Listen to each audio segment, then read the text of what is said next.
Students, आज हम बात करेंगे inverse of matrix by row operation. मतलब कि हमने देखा था कि हमारे पास जब एक 3 by 3 मतलब ऐसा मैट्रिक्स जिसका ऑर्डर 3 by 3 है, इसमें 3 रोज हैं और 3 कॉलम्स हैं, ठीक है। तो इसका हमने रो ऑपरेशन से कैसे इन्वर्स फाइंड करना है, आज हमने इस बात को समझना। और हमने बात देखी थी कि इसका जो डिटर्मिनेंट है इस मैट्रिक्स का वो आ रहा है जी 3, जो कि 0 नहीं है। इसका मतलब ये नॉन सिंगुलर मैट्रिक्स है और इसका इन्वर्स एग्जिस्ट करता है, ठीक है। अब इसमें हमने एक ऑगमेंटेड मैट्रिक्स बनाना सीखा था इससे पिछले लेक्चर में। मैंने आपको ये बात समझाई थी कि कैसे आप जब रो ऑपरेशन करके, मतलब जो आपका ये मैट्रिक्स है, ठीक है, और एक आपका मैट्रिक्स होता है आइडेंटिटी मैट्रिक्स, ठीक है। अगर इसको हम देखें, अब ये देखें, इन दोनों मैट्रिसेस में जो हमने एक वर्क कंबाइंड किया था उस लेक्चर में हमने बात समझी थी कि जो हमारे पास आइडेंटिटी मैट्रिक्स है ये बेसिकली ये एक मैट्रिक्स की रिड्यूस्ड एशेलॉन फॉर्म है, ठीक है, जिसमें के फर्स्ट कॉलम होता है 1 0 0, सेकंड होता है 0 1 0 और थर्ड कॉलम होता है 0 0 1, ठीक है। अब हमने इसमें ये देखा था कि जो ऑपरेशन रो ऑपरेशन हम इस मैट्रिक्स ए पे अप्लाई करें वही हम अगर आई पे अप्लाई करें, ठीक है, तो एक वक्त आएगा कि सेम ऑपरेशन अप्लाई करते हुए वो 3 या 4 टाइम्स या 5 टाइम्स अगर हम अप्लाई करते हैं, तो इसमें हम देखा था कि जो हमारा ए मैट्रिक्स है वो कन्वर्ट हो गया था आई मैट्रिक्स में, मतलब आइडेंटिटी मैट्रिक्स जिसको मैं कह सकता हूँ, या इसकी जो रिड्यूस एशलॉन फॉर्म है इसमें आ गया था। तो जो ये मैट्रिक्स हमारा जब इस फॉर्म में आया तो जो आई मैट्रिक्स है वो कन्वर्ट हो गया था ए इनवर्स फॉर्म में, ठीक है। वो कन्वर्ट हो गया था किसमें जी, ए इनवर्स, मतलब इस मैट्रिक्स के इनवर्स के इक्वल आ गया था। और उसका हमने प्रूफ भी देखा था कि हम जब इस मैट्रिक्स ए इनवर्स को हमने ए से मल्टीप्लाई किया था तो हमारा आंसर जो है वो आइडेंटिटी मैट्रिक्स आया था। और ये इसी वक्त पॉसिबल होता है कि आप जब किसी मैट्रिक्स के उसके मल्टीप्लिकेटिव इनवर्स से उसे मल्टीप्लाई करते हैं तो आइडेंटिटी मैट्रिक्स आता है, ठीक है। तो फिर हमने कहा था कि अगर हम दो मैट्रिसेस को आपस में कंबाइन कर लें, ज्वाइन कर लें या ऑगमेंटेड मैट्रिक्स बना लें, जैसे कि यहाँ पर एक ऑगमेंटेड मैट्रिक्स मैं बना रहा हूँ जिसमें कि मैं जो आइडेंटिटी मैट्रिक्स है उसके साथ इस तरह से कनेक्ट कर रहा हूँ कि 1 2 -1, ठीक है। ये इसकी फर्स्ट रो है और ये कनेक्ट हो जाएगी यहाँ पे, बल्कि मैं एक लाइन ड्रॉ कर लेता हूँ, कनेक्टेड लाइन, ठीक है।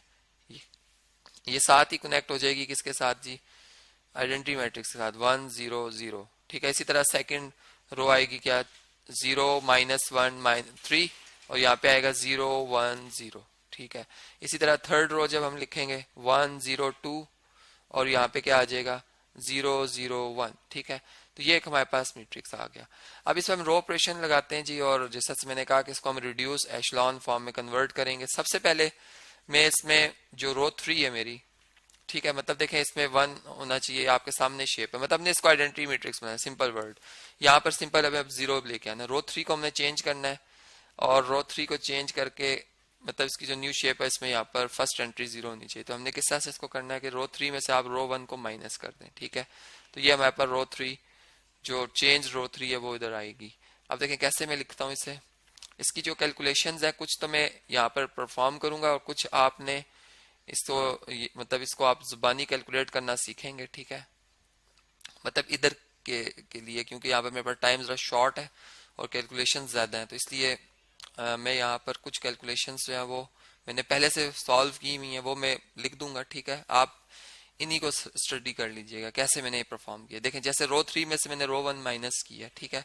ये रो 3 है मेरी, ठीक है, ये मैं यहाँ पर लिख रहा हूँ 1 0 2 और 0 0 1, ठीक है। ये रो कौन सी है जी 3 है, इसमें से मैंने कौन सी रो माइनस करनी है 1, ठीक है। इसको हमने 0 बनाना है, इस वजह से अगर मैं रो 2 यूज करता हूं तो ये 1 ही रहेगा, इसलिए मैंने रो मतलब रो 1 इसमें से माइनस करनी है। अब रो 1 में लिख रहा हूँ जी 1, इसमें सेकंड एंट्री 2 है, फिर -1 है, फिर 1 है, फिर 0 है, फिर 0 है, ठीक है। और मैं इससे क्या कर रहा हूँ, माइनस कर रहा हूँ, सब्ट्रैक्ट कर रहा हूँ, साइन इनके चेंज होते जाएंगे यहाँ पर यहाँ पर यहाँ पर, ठीक है जी। अब देखें 1 में से 1 माइनस करें 0, 0 में से 2 माइनस करें -2, 2 + 1 3 आ जाएगा, ठीक है। इसी तरह यहाँ पर -1 आएगा, यहाँ पर 0 और 1 - 0 1 आ जाएगा। तो यहाँ पर एंट्रीज जो आ रही हैं जो चेंज होके आई है वो मैं यहाँ पर कलर चेंज करके लिख रहा हूँ, 0 -2, ठीक है, 3 -1 0 1, ठीक है जी। तो ये हमारे पास रो इक्विवेलेंट है, रो इक्विवेलेंट मैट्रिक्स है हमारा, ठीक है। इसलिए मैं चूंकि इस पे रो ऑपरेशंस परफॉर्म कर रहा हूँ, इसलिए मैंने इसके लिए रो इक्विवेलेंट का सिंबल यूज किया है। ठीक है जी, ये मेरा रफ वर्क है, ये मैंने यहाँ पर जो किया। ठीक है, ये आप देख सकते हैं। अब इसी तरह इससे आगे अगर मैं चलता हूँ तो अब देखें इसमें अब हमने जो सेकंड कॉलम है, मतलब जब मैं रो ऑपरेशन लगा रहा होता हूँ तो मैं कॉलम को जो है वो 100 पहले बनाऊंगा। ठीक है, मतलब कॉलम की एंट्री आइडेंटिटी मैट्रिक्स से मिलाता हुआ जाऊंगा। अब मैंने इसमें जो है पहले रो 2 को -1 से मल्टीप्लाई करना है। ठीक है जी, तो रो 2 को अगर मैं -1 से मल्टीप्लाई कर दूंगा, ये रो 2 है मेरी। ठीक है, इसको मैं -1 से जब मल्टीप्लाई करूंगा तो सारी टर्म्स के साइन चेंज हो जाएंगे। ठीक है, तो चेंज होने के बाद जो साइन आएंगे वो मैं अब यहाँ पर लिख रहा हूँ। ये +1 हो जाएगा, ये -3 हो जाएगा, ये 0 रहेगा, ये -1। ठीक है, यहाँ पे याद रहे कि मैंने -1 से मल्टीप्लाई किया है रो 2 को। ठीक है, इसी तरह से अब मैं ये कर रहा हूँ कि रो 1 में से, मतलब देखें मैंने यहाँ पर भी 0 लेके आना है, यहाँ भी 0 लेके आना, मतलब चेंज किस में आ रही है, रो 1 में और रो 3 में, जबकि रो 2 एज इट इज है। तो रो 2 में एज इट इज पहले लिखूंगा रो इक्विवेलेंट। ठीक है, यहाँ पर रो 2 मेरी जो है थ्रू आउट 0 1 -3। ठीक है, ये कनेक्टेड मैट्रिक्स है, इसको यहाँ पर येलो कलर से मैं रिप्रेजेंट करता हूँ लाइन को। फिर 0 -1 0। ठीक है जी, ये आ गया। और यहाँ पे मैंने जो ऑपरेशंस पे मैं परफॉर्म कर रहा हूँ, मैं लिख रहा हूँ जी रो 1 में से मैंने 2 टाइम रो 2 चेंज, मतलब ये माइनस की है। ठीक है, ये रो 1 में जो चेंज आई है वो होगी। और रो 3 में मैंने ऐड किया है 2 टाइम्स रो 2 को, ये भी मैं यहाँ पर आपको लिख के बता रहा हूँ। अब देखें इसके लिए एक कैलकुलेशन कर लेते हैं, दूसरी मैंने लिखी हुई है, वो आप उसको खुद से कीजिएगा। ठीक है, फर्स्ट रो पहले मैं लिखूंगा 1 2 -1 1 0 0। ठीक है, इसमें मैंने रो 2 को पहले 2 से मल्टीप्लाई करना है। चलें जी, इन सारी टर्म्स को 2 से मल्टीप्लाई करेंगे। 0 ये बन जाएगा 2, ये बन जाएगा -6। ठीक है, ये बन जाएगा 0 -2 और 0। ठीक है, अब मैंने इसमें क्या करना था इन्हें जी, सब्ट्रैक्ट करना था। Minus minus plus, plus sign आ जाएगा, माइनस ये प्लस हो जाएगा, ये माइनस आएगा। 1 -0 1 होता है। ठीक है जी, ये आ जाएगा। इस तरह 2 -2 0 होता है। वो 6 -1 5 आएगा। ठीक है, इसी तरह 1 -0 1, 0 + 2 2 और 0 -0 0। ठीक है जी, तो ये हमारे पास चेंज जो रो 1 है ये मैंने यहाँ पर लिखी है।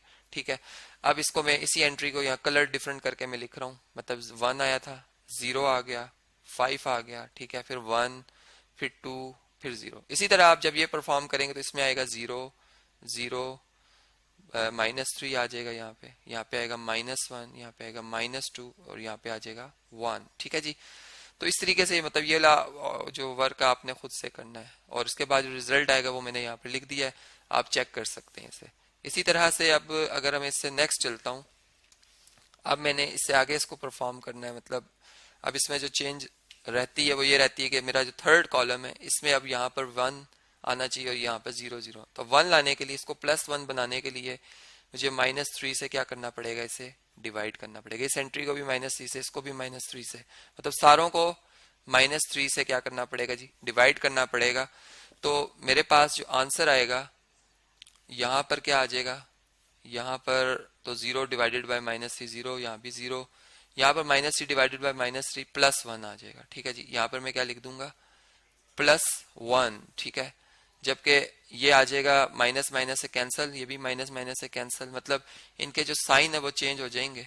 और इनके जो साइन आ रहे हैं वो मैं यहाँ पे लिख देता हूँ, ये +2/3 हो जाएगा और ये +1/3 हो जाएगा। ठीक है, ये भी मैंने यहाँ पर करेक्ट कर दिया। ठीक है, अब इधर इस एंट्री को हमने 0 बनाना है और इस एंट्री को 0 बनाना है। इसके लिए हम क्या परफॉर्म करेंगे जी, जो ऑपरेशन इस पे हम परफॉर्म करेंगे वो बेसिकली ये है कि हम इसमें देखें, ये रो 1 है हमारी। ठीक है, अब मैं यहाँ पर लिख भी देता हूँ कि रो 1 जो है, अब मैं नेक्स्ट ऑपरेशन इसके लिए बात करूँ, रो 1 को चेंज करना है। 5 इसमें आ रहा है, इसको 5 से, मतलब पहले रो 3 को 5 से मल्टीप्लाई करेंगे, उसको माइनस करेंगे, और फिर इसी तरह रो 2 को -3 से मल्टीप्लाई या 3 से मल्टीप्लाई कर लेंगे। रो 2 माइनस रो 3 को आप 3 से मल्टीप्लाई करेंगे। ठीक है, ये 3 आ जाएगा और इसमें प्लस कर देंगे। ठीक है, तो ये एंट्री जो बनेगी अब मैं वो लिखने जा रहा हूँ। ठीक है, मतलब जो कि रिजल्ट आएगा हमारा, अब मैं वो लिख रहा हूँ ताकि आप इससे खुद जो है वो आगे कंप्लीट कर लें। यहाँ पे 1 0 0 आएगा। ठीक है, यहाँ पे आएगा -2/3,